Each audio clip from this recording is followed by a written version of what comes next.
तो ठीक इसी प्रकार भाइयों बहनों उन नकली संतों की भूमिका इस यथार्थ 13वें सतकबीर पंथ में संत रामपाल जी का परिवार निभा रहा है। संत रामपाल जी के रिश्तेदार, ये कोऑर्डिनेटर लोग निभा रहे हैं। उनके बेटा बेटी भाई बंधु रिश्तेदार ये नहीं मानेंगे, ये नहीं सुधरेंगे। इनसे दुखी होके तो परमात्मा जेल में जाके बैठे हैं। अरे बरवाला कांड कोई संत रामपाल जी ने करवाया है क्या? तुम्हारे गुरुजी ऐसा कोई कुकर्म करेंगे क्या जिसके चलते बरवाला कांड हो, गुरुजी को जेल जाना पड़े? ये सारे के सारी उल्टी हरकतें, ये मनमाना आचरण जैसे आज कर रहे हैं, ये बरसों से करते आ रहे हैं, बरसों से। और इन्हीं की उल्टी हरकतों के चलते जो इन्होंने बरवाला कांड में भक्तों को काले कपड़े पहन के कमांडो बना दिया, भक्तों के हाथों में लड़ने मरने के लिए लठ पत्थर पेट्रोल बम और बंदूकें दे दी, भक्तों को कमांडो बना के गुंडे मवाली की तरह पुलिस वालों के सामने खड़ा कर दिया। किसने किया? अरे तुम्हारे गुरुजी ने तो भक्तों को हाथों में माला देनी सिखाई कि बेटा मंत्र जाप करो। इन हाथों में माला पकड़नी सिखाई। इन हाथों में संत रामपाल जी ने मंत्र कार्ड पकड़ना सिखाया। इन हाथों को संत रामपाल जी ने झुक के सच्चाई बोलना सिखाया। इन हाथों को संत रामपाल जी ने दान धर्म करना सिखाया। वही संत रामपाल जी क्या उन्हीं हाथों में अपने भक्तों के बरवाला कांड के समय लठ पत्थर पेट्रोल बम और बंदूकें देके पुलिस वालों के सामने मरने मारने के लिए खड़ा करेगा? किसने किया? इन्हीं काले एजेंटों ने, उनके परिवार वालों ने, जो ना संत रामपाल जी को समझ पाए ना उनके ज्ञान को समझ पाए। इसीलिए परमात्मा ऐसे लोगों के विषय में सत्संग में कहते हैं कि काल का जीव कहीं नहीं माने और कोट सुने जो ज्ञाना। जो काल का जो जीव होता है ना, काल का जो एजेंट होता है पक्का, वो सतगुरु के ज्ञान को नहीं समझ पाता, सतगुरु के ज्ञान को नहीं मान पाता। चाहे उसको कितने सत्संग कर दो, चाहे उसको करोड़ों प्रवचन सुना दो, काल को जीव कहीं नहीं माने कोट सुने जो ज्ञाना। और जैसे लाख अग्नि में पिंगले और बिछुड़ते काट समाना। पहले के समय में जो चूड़ियां बनती थी वो लाख की बनती थी। लाख एक धातु आती है, तो क्या होता था, उसको जब आग के पास में लेके जाते थे तो वो पिघल जाता था। और जैसे उसको आग से हटाया 2-4 सेकंड में वो बिल्कुल ऐसा हो जाता था पत्थर की तरह। तो परमात्मा कहते हैं जो काल का जीव होता है ना, वो उस लाख की तरह होता है। जब तक वो संतों के साथ में रहता है तो वो उनकी भगत दिखाई देगा एक नंबर का। और जैसे ही लाख की तरह वो संत से दूर हटेगा, तुरंत उसके अंदर वो के वो कुकर्म अवगुण व्याप्त हो जाएंगे जो उसके जीवन में थे पहले। तो ये वही लोग हैं, ये वो चंदन के सांप है, ये चंदन के सर्प, संत रामपाल जी के परिवार वाले, ये कोऑर्डिनेटर। परमात्मा कहते हैं जैसे सर्प चंदन लिपटाई, तन भया शीतल पर विष नहीं जाई। क्योंकि जो चंदन का पेड़ होता है वो शीतल होता है, सांप उसके चारों तरफ लिपटा रहता है और बिल्कुल शीतलता महसूस करता है, शांति में रहता है। अब कोई अनजान आदमी ये सोचे कि यार ये तो बहुत शीतल है, शांत बिल्कुल, ये तो निष्क्रिय होके पड़ा है, लगता है इसमें जहर नहीं है, इसका जहर समाप्त हो गया। लेकिन परमात्मा कहते हैं जैसे तुम उसको हाथ लगाओगे तुरंत फन उठा के और जो है वो डसने का प्रयास करेगा। ऐसे कि ऐसे जहर उसके अंदर भरा हुआ है। तो भाई संत रामपाल जी तो वो चंदन का पेड़ है, वो संत है। और ये सांप रूपी उनके परिवार वाले, ये कोऑर्डिनेटर, उनके रिश्तेदार, उनके बेटा बेटी, ये आश्रम में उनसे लिपटे रहते थे। तो भगत समाज को दिखाई देता था कि भाई एक नंबर के भगत हैं, सबसे पहले यही जाएंगे सब लोग। और जैसे ही संत रामपाल जी हिसार जेल गए, आज देख लो 10 साल हो गई, इन्होंने सैकड़ों कुकर्म खुद भी की और संगत से भी करवाए। 2019 में इन्होंने कांग्रेस को सपोर्ट किया फुल ऑल ओवर इंडिया, ये बीजेपी को हम नहीं आने देंगे, बीजेपी बहुत ही जो है घटिया पार्टी है, बीजेपी को आरएसएस चलाती है और आरएसएस नहीं चाहती कि कोई भी हिंदू संत जो है मतलब हमारे देश में आगे बढ़े। तो इन्होंने सन 2019 में संत रामपाल जी का नाम लेके पीले पर्चे निकाल निकाल के और पूरे के पूरे भगत समाज की ऐसी तैसी करवाई, बीजेपी के खिलाफ वोट करवाए, कांग्रेस का सपोर्ट करवाया। और अब 2023 के चुनाव में क्या कर रहे हैं? अब बीजेपी को सपोर्ट कर रहे हैं। अरे तुमसे अच्छा तो राम रहीम है, नालायको, वो तुम्हारी तरह वो दल बदलू नहीं है, वो भी आज तक अपने स्टैंड पे खड़ा है, बीजेपी का है तो बीजेपी का ही है, तुम्हारी तरह वो पार्टी नहीं बदल रहा। तुम तो उससे भी घटिया इंसान हो, तुम तो 5 साल भी नहीं रुके, 2019 में तो कांग्रेस के जो के तलवे चाट रहे थे, और 2023 में अब तुम बीजेपी के तलवे चाटने लग गए। अरे तुमसे बड़ा तलवा चाट तो कोई धरती पे नहीं है। इसीलिए संत रामपाल जी भगवान कहते हैं, काल का जीव कहीं नहीं माने और कोट सुने जो ज्ञाना, और जैसे लाख अग्नि में पिंगले बिछुड़ते काठ समाना। फिर परमेश्वर कहते हैं, करोड़ वर्ष करो संगत संतों की, पत्थर का जल में क्या बीज है, एक चंदन बन में रंग ला दे, बांस बिटंबी ना सीजे। परमात्मा कहते हैं, पानी के अंदर तो हर वस्तु कोमल हो जाती है, लेकिन एक पत्थर ऐसी चीज है, अगर वो 1 करोड़ वर्ष तक पानी में भी रहेगा ना, और उसके बाद उसको बाहर निकाल के आपस में रगड़ो 2 पत्थरों को, चिंगारी फड़केगी, चिंगारी, उसमें कुछ बदलाव नहीं होता। तो परमात्मा कहते हैं, जो काल के एजेंट होते हैं, जो काल के जीव होते हैं ना, जो भगत से दिखाई देते हैं, उनकी पहचान यही होती है कि वो संतों के शरण में चाहे कितने भी वर्ष रहो, कितने भी समय रहो, लेकिन जैसे ही वो संत से दूर हटेंगे, वो अपनी असलियत पे आ जाएंगे, अपनी औकात दिखा देते हैं वो कि हम क्या हैं। और ज्यादा दूर जाने की बात नहीं है। ऐसा नहीं है कि संत रामपाल जी को मालूम नहीं है कि बाहर संगत में क्या हो रहा है, मेरे परिवार वाले क्या कर रहे हैं, क्या ड्रामा कर रहे हैं, क्या नौटंकी कर रहे हैं। भाई वो क्यों बोलेगा, क्यों बोलेगा? और ना बोलने के 2-3 कारण हैं। ये परम संत है, कोई छोटा मोटा साधु संत नहीं है। सबसे पहली बात तो संत रामपाल जी वर्तमान में इसलिए कुछ भी नहीं बोलेंगे क्योंकि काल के साथ उनका एग्रीमेंट है। ये परमात्मा आप नीचे जाना, आप अपना ज्ञान समझाना, जो आपका ज्ञान समझे आपका, जो ना समझे उसको कुछ मत कहना। तो संत रामपाल जी को पता ही है कि 28 साल थोड़े नहीं होते हैं। इतना समझने के बाद भी यदि कोई कुकर्म कर रहा है तो मैं क्यों कहूंगा भाई फालतू में। उनका एग्रीमेंट टूटता है, उनका वचन टूटता है। तो भैया ये छटनी हो रही है। जो काल का होगा वो काल वाले सारे कुकर्म करेगा, और जो सतगुरु का होगा, जिसने ज्ञान को आधार बनाया होगा, गुरु को भगवान बनाया होगा, वो भैया इस गंदी राजनीति से सैकड़ों कोस दूर रहेगा, सैकड़ों कोस। तो संत रामपाल जी कुछ नहीं कहेंगे, वो सब जानते हैं वर्तमान में क्या है और क्या नहीं हो रहा है। वो अंतर्यामी भगवान है। अंतर्यामी एक तुम, आत्म के आधार, जो तुम छोड़ो हाथ तो मोई कौन उतारे पार। इनसे बड़ा अंतर्यामी सृष्टि में कोई नहीं है। तो काल के साथ किए गए एग्रीमेंट के अनुसार ये कबीर परमात्मा अर्थात सतगुरु रामपाल जी भगवान वर्तमान में अपने परिवार वालों को कुछ नहीं कहेगा, जबकि उन्हें पता है कि ये क्या कर रहे हैं, क्या नहीं कर रहे हैं। इन्हीं कर्म कुकर्मों के चलते संगत की छटनी हो जाएगी। कितनी आत्माओं ने संत रामपाल जी को समझा, उनके ज्ञान को समझा, और कितनी आत्माओं ने उन कुकर्मों को नहीं छोड़ा, ज्ञान को नहीं समझा। ऑटोमेटिक छटनी हो जाएगी। संत को सिर में दर्द करने की टेंशन ही नहीं है, जरूरत ही नहीं है, अपने आप छटनी हो जाएगी। परमात्मा कहते हैं, कहे कबीर सोई जन मेरा, जो नीर खीर का करे निबेरा। अब आपको बताते हैं एक और बहुत अच्छी बात। ये लोग कहते हैं कि भाई हिसार जेल से ऑडियो आ रही है, हिसार जेल से ऑडियो आ रही है। ठीक है भाई, दास भी उन ऑडियो का रेफरेंस देता है आपको बहुत सारी वीडियो में, और कई भगत भाई बहन अपनी नासमझी के चलते ये कह देते हैं कि भाई ये पवन भगत जी पहले तो कहते थे कि हिसार जेल से ऑडियो नहीं आती हैं, नकली हैं, फर्जी हैं, और अब पवन भगत जी कह रहे हैं कि हाँ हिसार जेल से ऑडियो आ रही है, 1-1 घंटे के सत्संग आ रहे हैं, हिसार जेल से आ रहे हैं। तो भाई ये क्या? तो भाई ये आप लोग नहीं समझ पाओगे, ये आप लोग नहीं समझ पाओगे। ये वही समझ पाएंगे जो साध संगति से जुड़े हुए हैं, और साध संगति में भी वही समझ पाएंगे जो गुरु के ज्ञान को आधार बना के जुड़े हुए हैं। जो मुझ पवन दास के पीछे जुड़े हुए हैं वो नहीं समझ पाएंगे। जो मुझ पवन दास की प्रत्येक बात पे आंख बंद करके जो विश्वास करके जो चलते हैं वो नहीं समझ पाएंगे। मुझ पवन दास को भगवान समझने वाले नहीं समझ पाएंगे, वो नीचे गिरेंगे। बाकी जो साध संगति में ज्ञान आधार से जुड़े हुए हैं उन सबको अच्छे से पता है कि हम क्या कहते हैं और उस बात का क्या मतलब निकलता है। ये अगम की बातें हैं, ये हर किसी के समझ में नहीं आएंगी।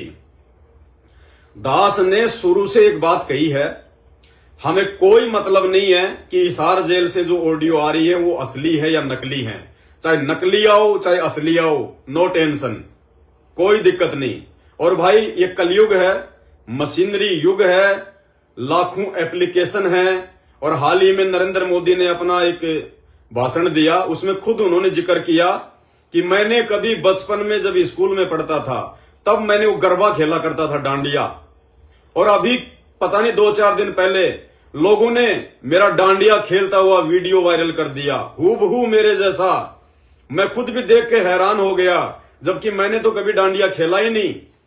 तो उन्होंने जिक्र किया कि ये एआई है, artificial intelligence, deep fake video बनाया गया नरेंद्र मोदी का, हूबहू। वो भी आश्चर्य में पड़ गया, हंस हंस के बता रहा है कि विज्ञान ने कितनी तरक्की कर ली। हूबहू आपकी आवाज, हूबहू आपका चेहरा, आपका शरीर, सब कुछ। तो भाई ये टेक्नोलॉजी का समय है, ये कलयुग का समय है, इसलिए हम कुछ नहीं कह सकते कि असली है या नकली है। असली भी हो सकती है और नकली भी हो सकती है, लेकिन आप और हमारे लिए सतगुरु का क्या आदेश है? असली नकली के चक्कर में पड़ने का आदेश नहीं है, वाद विवाद करने का आदेश नहीं है। हमारे लिए सतगुरु का एक ही आदेश है कि बेटा चाहे असली हो चाहे नकली हो, तुमने केवल मेरे सत्संग को आधार बना के चलना है। वो ऑडियो चाहे मेरी हो, चाहे किसी शराबी की हो, चाहे किसी मांसाहारी की हो, उन ऑडियो में यदि सन 2014 से पहले मेरे द्वारा किए गए मेरे सत्संगों से यदि बातें मेल खाती हैं तो बेटा उनको स्वीकार कर लो। और यदि वर्तमान में हिसार जेल के नाम से आ रहे ऑडियो वीडियो में कही गई बातें मेरे ज्ञान आधार से मेल नहीं खाती है तो उनको छोड़ दो। ये परीक्षा का समय है, इसलिए भैया हम ज्यादा टेंशन नहीं लेते हम साथ संगति वाले, क्योंकि हमें परमात्मा ने तत्व ज्ञान रूपी टॉर्च दे रखी है। हमें जब भी कोई दिक्कत होती है, कहीं भी कोई अंधकार नजर आता, अज्ञान नजर आता है, हम तुरंत अपने गुरुदेव भगवान के द्वारा दी गई वो टॉर्च का इस्तेमाल करते हैं। हमारी टॉर्च ये कोऑर्डिनेटर नहीं है, ये तो खुद अंधे हैं। हमारी टॉर्च गुरुदेव के परिवार वाले नहीं है, ये तो खुद महाअंधे हैं। हमारी टॉर्च है गुरु जी का ज्ञान, गुरु जी के सत्संग, वो हमारी तत्व ज्ञान रूपी टॉर्च है जो हमें कभी भी धोखा नहीं दे सकती, हमें गहरे से गहरे अंधकार में भी रोशनी देगी। इसलिए भैया ऑडियो असली हो चाहे नकली हो, उनके चक्कर में ना पड़ना। ऑडियो क्या कह रही हैं, ऑडियो में कितनी सच्चाई है, गुरुदेव के ज्ञान से कितनी मेल खाती है, बस उस चीज को स्वीकार करना है। हमने संत रामपाल जी के परिवार के तलवे चाटने के लिए नाम दीक्षा का फार्म नहीं भरा था, जो आज बाकी संगत उनके परिवार की जो है तलवे चाट रही है कि इनके परिवार की चापलूसी करके हम सतलोक चले जाएंगे। सपने सपने देखते रह जाओगे, सपने। तो हिसार जेल के नाम से जो ऑडियो आ रही है, सप्ताह में लगभग एक बार ये लोग ऑडियो भेजते हैं संगत में, विशेष संदेश नाम करके। हालांकि ये बहुत पहले का गेम है सारा का सारा, वर्तमान में तो खाली भगत समाज को मूर्ख बनाने के लिए उनको सेट कर करके भेजा जाता है। तो अभी लास्ट 4-5 दिन पहले जो 11 नंबर की ऑडियो आई है, 11 नंबर की लेटेस्ट, अब आगे इनकी 12 नंबर की आएगी, तो फिलहाल लास्ट ऑडियो जो इनकी 11 नंबर की आई है, अरे उसी 11 नंबर की ऑडियो में संत रामपाल जी क्या कह रहे हैं इन मूर्खों के विषय में। तुम लोग सुनते तो हो नहीं सत्संग, सुबह 4 बजे तुम लोग नामदान केंद्र पे जाओगे, आंखें मसलते मसलते क्या तुम सत्संग सुनोगे 4 बजे? अरे आधी नींद में उठ के मसलते मसलते तुम क्या सत्संग सुनोगे? तो उस ऑडियो में संत रामपाल जी क्या कह रहे हैं, यदि तुम्हारे अनुसार वो जेल से आ रही है, तो संत रामपाल जी तो स्पष्ट रूप से इन मैनेजमेंट वालों को रिजेक्ट कर रहे हैं। रिजेक्ट क्या कह रहे हैं कि आपको सारनाम लिए हुए भगत और हमारे बहुत ज्यादा नजदीक रहने वाले, और जब हम उनके कुकर्म देखते हैं तो हमारे को भी शर्म आती है। यानी वर्तमान में जो सतलोक आश्रम मैनेजमेंट हरियाणा जो बकवाद कर रहा है, ये आश्रम खोल खोल के ज्योति पाठ के नाम पे भगत समाज को लूट लूट के इन आश्रमों को स्टेडियम बना दिया, कबड्डी का मैदान बना दिया, भक्तों को गंदी राजनीति का हिस्सा बना दिया, राजनेताओं का जो है चमचा बना दिया, राजनेताओं का पालतू जो है डोगी बना दिया। ये सारे कुकर्म वो अंतर्यामी परमात्मा देख रहा है और वो संकेत भी कर रहा है, वो संकेत ही करेगा, स्पष्ट रूप से नहीं कहेगा कि बच्चों ये राजनीति मत करो, बच्चों ये मेरे परिवार वाले काल के एजेंट हैं। कबीर परमात्मा को भी 650 साल पहले पता था कि जिस मुर्दा को मैं जिंदा कर रहा हूं, इस कमाल नाम के लड़के को, ये काल का स्पेशल एजेंट है और आगे चल के मेरी संगत को तोड़ेगा। लेकिन उसने भी कभी जिक्र नहीं किया परमात्मा ने कि यह काल का एजेंट, और मुर्दे से जिंदा करके अपने बेटे की तरह अपने पास में रखा, पाला पोसा, उसको ज्ञान दिया। तो ये वही तो कबीर परमात्मा है। फिर ये आज कैसे कह देगा कि ये मेरे बेटा बेटी, मेरे रिश्तेदार, ये कोऑर्डिनेटर, ये काल के एजेंट हैं। भैया ज्ञान किस लिए दिया है? 27 साल से अनमोल तत्व ज्ञान रातों को जाग जाग के क्यों दिया है? हैं? अरे अचार डालने के लिए थोड़ी दिया ये ज्ञान परमात्मा ने। इस ज्ञान को अपनी बुद्धि में, अपने जहन में बैठाओ, गुरुदेव के सत्संगों पे विचार करो, चिंतन मनन करो, मंथन करो, तब जाके इसका निष्कर्ष निकलेगा। गुरुजी ने सुना दिया, तुमने सुन लिए, तुम तो भेड़ वाली बीन बना के बैठ गए।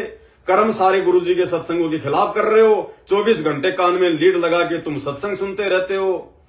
क्या फायदा इस बात का? इस कान से सुने, इस कान से निकाल दिए। जब धर्म संकट की स्थिति पैदा होती है उस समय ज्ञान को आधार बनाया जाता है। तो सन 2014 के बाद आज संगत में धर्म संकट की स्थिति है। और ये ज्ञान 27 साल से भगवान ने इसलिए दिया था कि जब मैं इनकी परीक्षा लूंगा उस समय देखूंगा कि जो है वो किन किन आत्माओं ने मेरे ज्ञान को आधार बनाया, कौन काल के एजेंट हैं और कौन मेरे हंस हैं। तो ये 11 नंबर की ऑडियो जो हिसार जेल से आ रही है, अरे इसी में परमात्मा ने संकेत कर दिया इनके कुकर्मों के विषय में। कोई समझदार होगा तो इनको रिजेक्ट कर देगा, छोड़ देगा इनको, और घर बैठ के भक्ति करो जब तक भगवान हिसार जेल से बाहर नहीं आ जाता। मोकू कहां ढूंढे रे बंदे, मैं तो तेरे पास में। इन आश्रमों में भगवान नहीं है, आश्रमों में तो धंधा हो रहा है, धंधा। काल के एजेंट बैठे हैं। क्या कह रहे हैं सुनिए आप अपने मुख कमल से। परमात्मा कहते हैं हंस गवन करते नहीं, मान सरोवर छाड़। हंस यानी जो अच्छे भगत होंगे, और मान सरोवर यानी परमात्मा के सत्संगों को छोड़कर। सत्संगों को छोड़ने का मतलब है उन सत्संगों में गुरु ने जो ज्ञान दिया है उस ज्ञान को छोड़कर यदि कोई अच्छा भगत होगा तो कहीं और कुकर्म करने के लिए नहीं जाएगा, मुंह मारने के लिए नहीं जाएगा। हंस गवन करते नहीं, मान सरोवर छाड़। यानी जो अच्छा भगत होगा, जो सच्चा भगत होगा, जो ज्ञानी भगत होगा, वो मेरे सत्संग रूपी ज्ञान को आधार बना के चलेगा। मेरे ज्ञान के विरुद्ध वो जो है मतलब मांस नहीं खाएगा। मांस खाने का मतलब जगत वाले कुकर्म जो तुम भक्तों से ये राजनीति वाले कुकर्म करवाए जा रहे हैं। हंस गवन करते नहीं, मान सरोवर छाड़। ये तो कौवे उड़ उड़ जाते हैं जो खाते मांसाहार। ये कौवे के जैसे जो भगत होते हैं ना, जिनके ऊपर सत्संगों का कोई असर नहीं होता, संत की वाणी का कोई असर नहीं होता, जो ज्ञान को आधार नहीं बनाते, भेड़ वाली बीन बना के रखते हैं, कहते वो तो कौवे जैसे भगत हैं। इतना ज्ञान सुनने के बाद भी जिनका कोई परिवर्तन नहीं, कोई हृदय परिवर्तन नहीं, तो कहते हैं कौवे उड़ उड़ जाते हैं जो खाते मांसाहार। ये गंदी राजनीति रूपी मांसाहार, ये कौवे रूपी भगत खाते हैं, ज्ञान आधारी भगत नहीं खाते। और फिर क्या कह रहे हैं आगे गुरु जी कि सारनाम भी ले लिया और हमारे साथ में रहते हैं, और जब उनके वो कर्म देखते हैं तो इतने बिगड़े हुए। स्पष्ट संकेत कर रहे हैं परमात्मा। वो तो अंतर्यामी, उसको पता है क्या क्या कुकर्म ये करेंगे, क्या क्या ये करने वाले हैं, लेकिन परमात्मा संकेत पहले कर देता है। तो मालिक को तो पता था कि अब जो चुनाव आएंगे 2024 के, इन चुनावों में संगत की ऐसी तैसी करेंगे अपने स्वार्थ के लिए, अपना धार्मिक धंधा बनाए रखने के लिए, अपने आश्रम चलाने के लिए, खुद भी राजनेताओं के दल्ले बनेंगे और संगत को भी राजनेताओं का दल्ला बनाएंगे। तो परमात्मा तो अंतर्यामी है। उन्होंने तो अभी लेटेस्ट जो ऑडियो आई है हिसार जेल से तुम लोगों के अनुसार, सुन लेना उसको दोबारा एक बार ध्यान से, बहुत महत्वपूर्ण है। उसी में परमात्मा ने संकेत कर दिया तुम मूर्खों के लिए, ध्यान से सुन लो अगर नहीं समझ में आ रही है तो। ये संत रामपाल जी के सत्संग, ये तत्व ज्ञान हर किसी के समझ में नहीं आएगा। परमात्मा कहते हैं सब सुमरे अपने अनुमाना तो गति लखी न जाए, कहे कबीर कृपया कर जन पर ज्यों की त्यों समझाए। ये केवल उनके विशेष कृपा पात्र भक्तों के समझ में आते हैं, और वो कृपा पात्र भगत केवल साध संगति में, साध संगति में। सुनिए क्या कह रहे हैं परमात्मा इस सतलोक आश्रम मैनेजमेंट हरियाणा के विषय में, इन कुकर्मियों के विषय में। अगर समझदार हो तो आंखें खोल लेना, कान खोल के सुन लो ये ऑडियो। और देख कितनी अच्छी व्याख्या की है संत गरीबदास जी ने, कमाल कर दिया। गरीब अंश गवन करते नहीं, मान सरोवर छाड़। कौवे उड़ उड़ जाते हैं खाते मांसाहार। फिर बताया है गरीब हंस दशा तो साधु है, सरोवर है सत्संग। मुक्ता हलवाणी चुगे चढ़त नवेला रंग। कि जैसे हंस गमन करते नहीं मान सरोवर छोड़। हंस का एक पक्षी होता है हंस, उससे तुलना की है सते हुए भगत, निर्विकार भगत, सच्चे भगत की। कि जैसे हंस एक पक्षी होता है, सरोवर के ऊपर, तालाब के ऊपर होता है जिसमें मोती होते हैं, और वहीं पर बुगला होता है, उसी जैसी शकल से शकल होती है, उनकी पहचान नहीं कर सकते। उनकी पहचान इसी से होती है। जो मोती खाता है वो तो हंस, और मच्छी खाता है वो है बुगला। दोनों की सेम आकार शरीर का, और ऐसी ही कलर सफेद होता है। और कौवे भी वही होते हैं, मांस मच्छी खाते हैं। हंस वो होता है जो भूखा मर जाएगा, पर मच्छी मांस मेंढकी नहीं खाएगा, मेंढक नहीं खाएगा। इसी प्रकार भगत वो होता है अपने धर्म कर्म पर रहेगा, बकवाद नहीं करेगा, चाहे कुछ भी हो। तो हंस गमन करते नहीं मान सरोवर छाड़। सरोवर तो सत्संग है। इस सत्संग को सरोवर मानो, तालाब, टैंक, और भगत हंस है। ये इसको छोड़कर जाते नहीं, यानी परमात्मा की भक्ति त्यागते नहीं। और कौवे उड़ उड़ जाते हैं। जो कौवे जैसे विचारों के, स्वभाव के व्यक्ति होते हैं, वो बकवाद करने बिना टिके नहीं। उनको कितनी सुविधा मिल जाए आश्रम में, वो अपने गंदे कर्म बिना टिक नहीं सकते, उनका स्वभाव इतना बिगड़ गया। तो यहाँ कहते हैं, गरीब हंस गवन करते नहीं मान सरोवर छोड़े, कौवे उड़ उड़ जाते हैं खाते मांसाहार। यानी बकवाद, विकारी लोग सत्संग में नहीं टिकते, छोड़कर चले जाते सत्संग। और हंस दशा तो साधु है, भगत है सच्चे, और सरोवर है सत्संग, मुक्ता हल वाणी चुगे। ये अमृत वाणी रूपी मोती खाते हैं, फिर चलत नवेला रह गए। इस ज्ञान को सुनकर आत्मा में और कसक पैदा होती है, तड़प पैदा होती है भगवान की तरफ, और ज्यादा लगन लगती है। मुक्ता हल वाणी चुगे, ये मुक्ति, मुक्त होने की मोती रूपी वाणी चुगते हैं, खाते हैं, सुनते हैं, आत्मा का आहार है। फिर चढ़त नवेला रंग, और अजब गजब आत्मा के अंदर इसका असर होता है, प्रभाव पड़ता है। फिर वो बताते हैं, ग्रीव कोट वर्ष करे साधों की, पत्थर का जल में क्या भीजे, चंदन बन में रंग लागे, एक बांस बिठन भी ना सीधे। परमात्मा गरीबदास जी कितना प्यारी व्याख्या करते हैं कि कोटि वर्ष कर संगत संतों की, सतगुरु की, पत्थर का जल में के बीजे। पत्थर को पानी में डाल दो कितने में, और 100 वर्ष के बाद निकाल लो, उसका कभी असर नहीं। उसको एक दूसरे एक साथ बिठा दो, जब आगे निकलेंगी चिंगारी पाटेगी, जबकि पानी से तो सब नरम हो जाते हैं। इसी प्रकार बताया है कि जो निकम्मी आत्मा है, पत्थर हो चुके हैं काल के बकवाद कर करके, वो सत्संग में कितने दिन रहो, उनका कभी असर नहीं हो, उन बकवाद करनी ही करनी। गरीब कोट वर्ष करो संगत साधुओं की, पत्थर का जल में क्या बीजे, और चंदन बनना रंग ला दे, एक बांस बिटन भी ना सीधे। चंदन का एक पेड़ होता है, उसमें से समय निकलती है, बहुत सुंदर गुड समय। और आसपास के जितने पेड़ उसके पास होते हैं, उनको भी उनकी स्मेल से, उनमें भी स्मेल आनी शुरू हो जाती है। अगर उसको काट दिया जाता है दूसरे वृक्ष को, उसकी लकड़ी कहीं ले जाते हैं बाहर, तो उसमें स्मेल आती है, लोग चंदन समझते हैं। और कुछ नकली व्यापारी उनको चंदन के रूप में बेचते भी हैं। कहने का भाव ये है कि सतगुरु के पास रहने से, सत्संग सुनने से अच्छी आत्माओं का तो असर पक्का होगा। लेकिन बांस बिटम भी ना सीधे। बांस का जो होता है पेड़, एक जैसा बांस देखा आपने, ये पेड़ होता है इसका, लंबे लंबे होते हैं, इस पे चंदन का कोई असर नहीं होता। तो जो बांस जैसे कट्टर इंसान है, जिनकी आत्मा गिर चुकी है, मर चुकी है, पूर्ण पर इनका असर नहीं होता।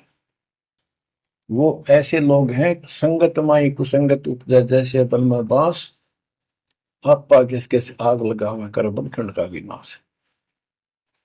अब क्या बताते हैं, जो सत्संग में आकर भी बकवादी है और उनका असर नहीं हो रहा, वही कर्म बकवादों वाले करते हैं, नाम तोड़ रहे हैं, सार नाम लेकर भी बकवाद करते। बच्चों, आप सुन रहे हो अमृत वचन, अमर ज्ञान। अब जैसे कई भक्त हैं, दिखे ऐसे हैं जैसे बहुत बड़े भगत है, बहुत निकट रहते हैं हमारे, और अंत में उनके कर्म इसे गद्दे पावे, हम सोच भी नहीं सकते। तो ये गलतियां हैं, इनको सुधारना पड़ेगा अपने।